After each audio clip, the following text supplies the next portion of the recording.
Bom, vou contar um pouquinho da minha experiência como mãe, né? Do outro lado da moeda, do lado da maternidade atípica, de como é ter uma criança especial. Então, vou contar como é a história do Gabriel. Quem conhece o Gabriel aqui? Ah, bastante gente. Ele é famoso. Eu vejo, às vezes eu tô andando com ele na rua, assim, eu escuto no carro do lado. Bom, o Gabriel, ele foi uma criança não planejada, já que eu sabia, desde o início, que eu não podia engravidar, né? Então, tendo essa consciência, e nunca passou pela minha cabeça a maternidade. Então, Gabriel não foi desejado. Aí, quando eu e o pai dele estávamos fazendo 10 anos de casados, nós resolvemos entrar na fila da adoção, né? Era um momento especial para nós e nós decidimos que queríamos compartilhar isso. Quando foi dia 10 de fevereiro, mais ou menos, a gente pegou cartilha, né? Pegou papel para levar documentação para adoção. Veio a pandemia Covid. E aí a vara da infância fechou, o fórum fechou, ficou tudo fechado. Quando foi em junho, eu comecei a passar muito mal. Comecei a passar muito mal, eu já imaginava, né, gente? Tô doente. Porque grávida eu sabia que eu não podia estar. Estou doente. E aí veio a notícia mais maravilhosa da minha vida. Eu estava grávida de uma probabilidade de 0,01% de acontecer. Ali, no primeiro exame, o médico me disse assim, olha, como é uma gravidez de risco, não conta pra ninguém ainda. Difícil foi com teu pai, que saiu de lá ligando pra família inteira. Olha, você vai ser vô, você vai ser vô. Eu tive, gente, uma gravidez muito tranquila, apesar, né, de eu ter muito vômito e de eu ser diabética e ter que controlar essa diabetes toda semana, né? Tirando isso, eu não tive nada. Foi uma gravidez muito tranquila, muito. Eu não sentia absolutamente nada nos seus bons. Como eu sou diabética, também haveria um risco do Gabriel nascer prematuro, né? Então, no finalzinho da gestação, nós fizemos um protocolo para amadurecer os pulmões dele, para que se ele nascesse, ele pudesse respirar. E eu tinha uma amiga grávida do mesmo período, fazendo a mesma coisa, e ela me disse assim, olha, se ele ficar quietinho um pouquinho com essas injeções, não assusta, é normal, é da injeção. Fiz o primeiro dia e senti que o Gabriel ali parou de mexer. Ele ficou quietinho. Mas aí eu pensei, bom, deve ser da injeção, né? Vamos segurar um pouquinho. Isso era uma sexta-feira. Passei a sexta-feira à noite com o Gabriel sem mexer. Corri no sábado para o hospital, né? Mas, mãe de primeira viagem, não sabia o que estava acontecendo. Ah, só uma, né? Deve ser feito da injeção, vamos ter certeza. Não me preparei, não levei mala, não fiz nada. Quando eu cheguei lá, fizemos o exame cardiotopo e a médica falou, o Gabriel vai nascer. E o meu parto foi tão rápido, foi de tanta emergência, que no que a médica disse, o Gabriel vai nascer, em 15 minutos ele estava nascendo. Então eu agradeço até a equipe médica, meu obstetra que esteve à disposição, enfim. Gabriel nasceu bem, chorou, mas foi direto para a UTI. Ali ele permaneceu 17 longos e difíceis dias da minha vida. Quando eu acordei da minha cesárea, meia tonta ainda, a única coisa que eu pensava era, cadê meu filho? Ele não tá aqui? Será que é normal não trazerem ele para mim? Mal sabia eu que ele estava lutando pela vida. É muito difícil você entrar na maternidade e sair sem o seu filho. É muito difícil ver o pai carregando a plaquinha da porta e a malinha carregada de novo e você sem o seu filho. O Gabriel nasceu cheio de desafios, né? Porque logo no dia do nascimento dele, o Hospital São Paulo estava fechando o 3º andar da pandemia de Covid. Então eu entrava na maternidade, na UTI neonatal às 6 horas da manhã para poder amamentá-lo e saía às 9 horas da noite. Eu ficava lá com ele numa cadeira assim, de ferro. Não tive tempo de sentir nada da minha cesárea, eu só ficava lá com os pés inchados, fazendo pele a pele com ele, para que ele pudesse responder de alguma forma, né? E o Gabriel tinha hipoglicemia, porque eu sou diabética, né? Então ele tinha hipoglicemia e ele media a glicemia de hora em hora. Foi passado um catéter nele, direto ao coração, para que se precisasse de uma medicação rápida, ela pudesse, né, surtir efeito logo. Mas para mim, isso era aterrorizante, gente. Cada vez que eu entrava naquele hospital, eu entrava rezando para que nada acontecesse com ele. Porque quando eu chegava em casa, eu não tinha nem coragem de entrar no quartinho que eu tinha preparado para ele. Para quem lembra desse período da pandemia, meu marido ia me buscar à noite e ele me contava que era filas de carros funerários encostando na porta do hospital. Então eu entrava ali, rezando, eu apertava o elevador com o cotovelo, de medo. Lá a gente se trocava inteira, né? Não podia entrar com a roupa nem com o calçado. A gente via as enfermeiras que um dia estava cuidando dele no dia anterior, no outro dia ser afastada por Covid. Era aterrorizante, gente. Então Gabriel já nasceu lutando pela vida desde pequeno.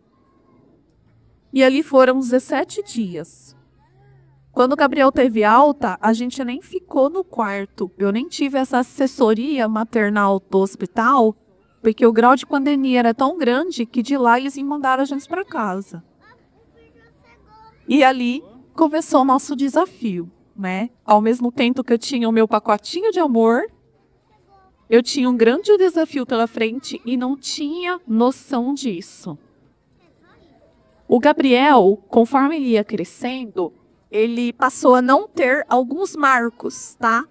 A gente fala assim, ai, não compara o seu filho com ninguém, né? Seu filho é único.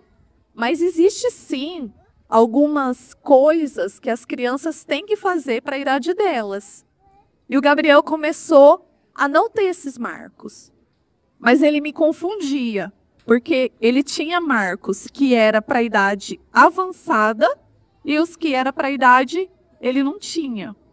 E aí eu, mãe, sentia que aquilo não estava legal, que era algo que eu deveria investigar.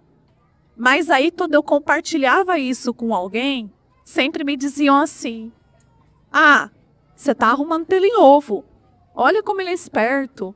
Olha como ele faz isso, faz aquilo. Não fica atrás disso, não fica com neura. E aí eu ia relaxando. Mas aí, ao mesmo tempo, algo dentro de mim me dizia que aquilo não era normal, tá?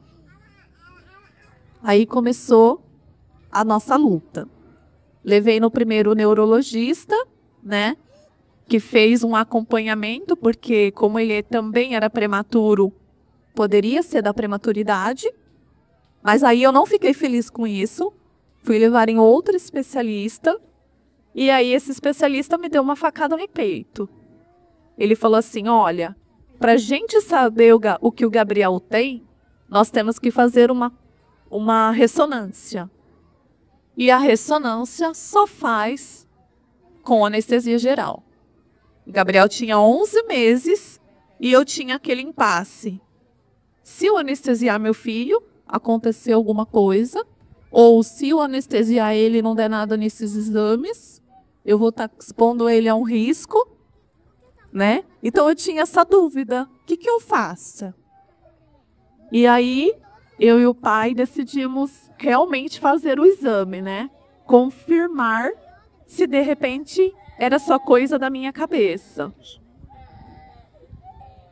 Quando nós chegamos no hospital, gente, ele tinha 11 meses, como eu falei, e aí, ali, nos meus braços, ele foi anestesiado.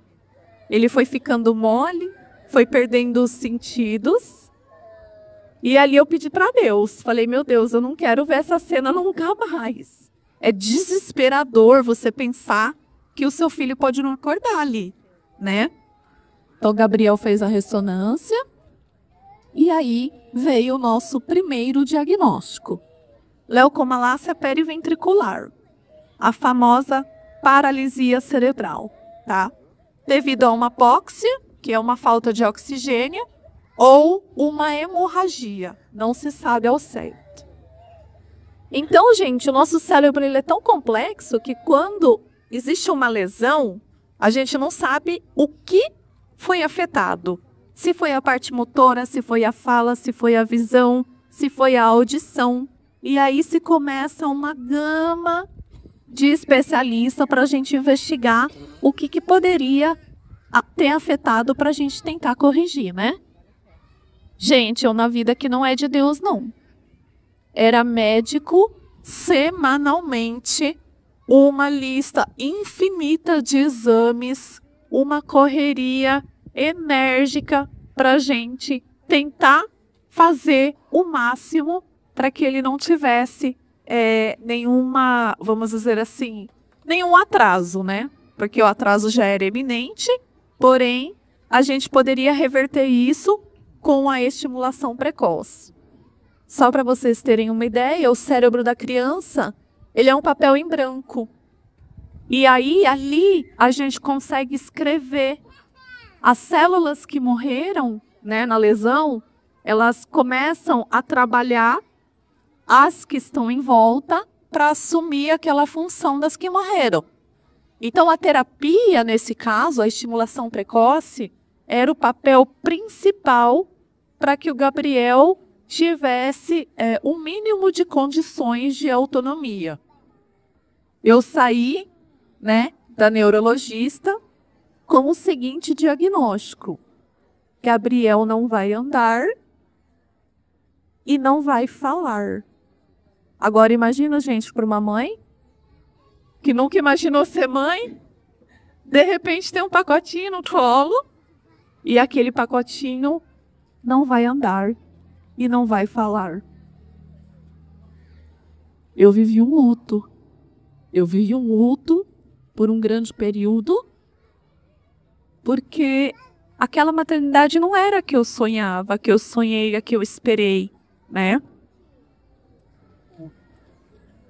E aí, nesse momento, a gente se pergunta, questiona Deus, questiona a vida, né? Porque eu fui escolhida. Me pergunto isso até hoje, viu, gente? Mas a gente se pergunta, se questiona. E aí eu fui aprendendo. Eu fui aprendendo porque o Gabriel, ele tinha uma força tão incrível que todas as vezes que ele ficava em pé, ele caía. Mas ele se levantava. E aí eu comecei a observar isso e falei, filho, se você que é tão pequeno e não sabe nada da vida, tem essa força, por que eu não vou poder ter? E aí, fui tentando mudar minha chave, né? Fui tentando reformular o meu pensamento de que eu não podia ser vítima daquilo, mas que eu precisava dar apoio para o meu filho.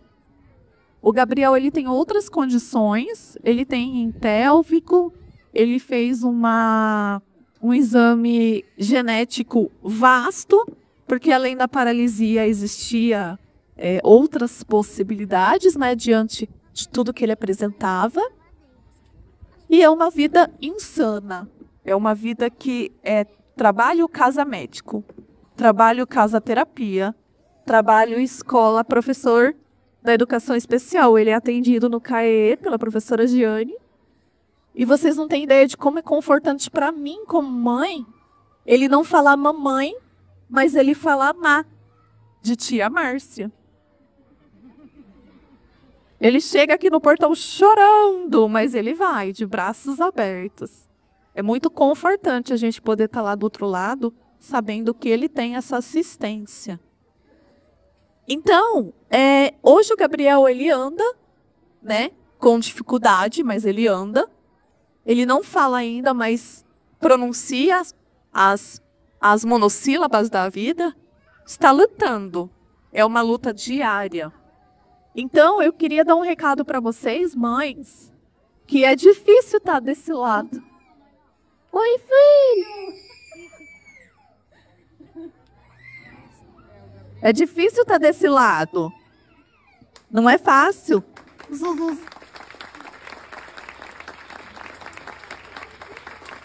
Amor, aqui, ó. É difícil estar desse lado, mas a gente só consegue isso quando a gente aceita. O pai, pega ele aqui. É difícil realmente estar desse lado, mas quando a gente aceita e quando a gente vai atrás, tudo muda. Não são dias difíceis, gente, não são. Mas a gente tenta dar o maior plano de autonomia para ele, para que ele não dependa de ninguém, nem de mim, que sou mãe. E aí, só para terminar, eu fiz uma cartinha para vocês, porque assim, a conscientização sobre a inclusão, ela é muito importante, porque às vezes a gente está do lado de lá e não tem uma visão concreta. Estar do lado de cá é muito difícil. Estar do lado de cá onde a gente tem que provar para todo mundo que o nosso filho precisa ser amado todos os dias pelos outros é muito difícil. Então, só para terminar, eu vou ler essa cartinha para vocês que eu preparei e depois a Ana vai compartilhar ela com vocês, tá bom? Mães, se vocês não têm um diagnóstico ainda, busquem ajuda. O que o coração de vocês disser, não adianta. O mundo encontra, ninguém vai contra uma mãe. Quando uma mãe quer, ela consegue mover o mundo. A ajuda, ela é muito importante. O Gabriel, ele só está assim hoje porque ele recebeu estimulação precoce desde os 11 meses, tá? Então, aquela página em branco, ela começou a ser reescrita. Mas muitas vezes, a gente fica na dúvida, né? A gente tem medo de um laudo. Então, não tenham esse medo. O filho de vocês talvez esteja precisando de ajuda e a gente tem medo, né, de procurar essa ajuda. Então, vamos lá. Queridos pais, antes de tudo, quero agradecer por estarem aqui e por permitirem que eu compartilhasse um pouco da minha jornada, que também é a jornada do meu filho. Hoje, ao me ver aqui, talvez vocês pensem que eu sou corajosa, que sou forte. Mas a verdade é que nada disso veio pronto. Eu apenas fui aprendendo como todo pai e mãe pelo caminho. Só que meu caminho é um pouco diferente. Sou mãe de uma criança com paralisia cerebral. E isso muda muita coisa. Às vezes me perguntam como é ser mãe de uma criança com deficiência. E confesso, por muito tempo, eu também me fiz essa pergunta. Porque a maternidade que eu imaginei não foi a que a vida me entregou. Mas hoje, olhando para o meu filho, eu vejo que Deus não errou. Ele só me ensinou por um caminho diferente. Sim, há dias muito difíceis, mas também há dias que o sorriso dele ilumina qualquer escuridão. Ele tem coragem sem saber do que é medo. Ele me ensina todos os dias sobre paciência, sobre resiliência e sobre amor incondicional. Ele me mostra que o valor não está no que se faz, mas no que se é. Enquanto vocês, mães, celebravam os primeiros passos, eu celebrava o primeiro movimento involuntário. Enquanto vocês esperavam as primeiras palavras, eu me agarrava ao primeiro som. Enquanto vocês escolhiam brinquedos e parquinhos, eu procurava terapeutas, ortopedistas, neurologistas, onde um passo, um gesto, uma palavra se tornam milagres. E é o lado onde o amor não é automático, ele é construído, lutado e cultivado com paciência e fé. Não há manual para a maternidade, só há um amor que sustenta, mesmo quando o chão falta. Um amor que não se compara e que não espera marcos iguais, mas que aprende a comemorar cada vitória, porque o que parece pequeno para a gente é imenso. Mas também há cansaço, gente, há medo, há solidão. É difícil explicar o que é viver nesse lado. O lado em que você precisa todos os dias provar que seu filho merece o mesmo espaço, o mesmo olhar e o mesmo afeto. O lado onde os convites às vezes não chegam, onde as brincadeiras param, onde o silêncio pesa mais do que qualquer palavra. Hoje eu falo com vocês não apenas como mãe, mas como alguém que caminha todos os dias do lado de cá. O lado onde muitas vezes nos olham com pena, com dúvida e até com medo. O lado onde sentimos na pele a diferença entre o que é dito e o que é vivido. Por isso estou aqui, porque acredito que nossos filhos aprendem mais com nossos exemplos do que com os nossos discursos. Crianças não nascem com preconceito, elas não enxergam limitações, elas estendem a mão antes de fazer perguntas, elas oferecem um brinquedo antes de julgar se o outro sabe brincar. Elas veem com o coração, o que ensinamos a elas importa e muito.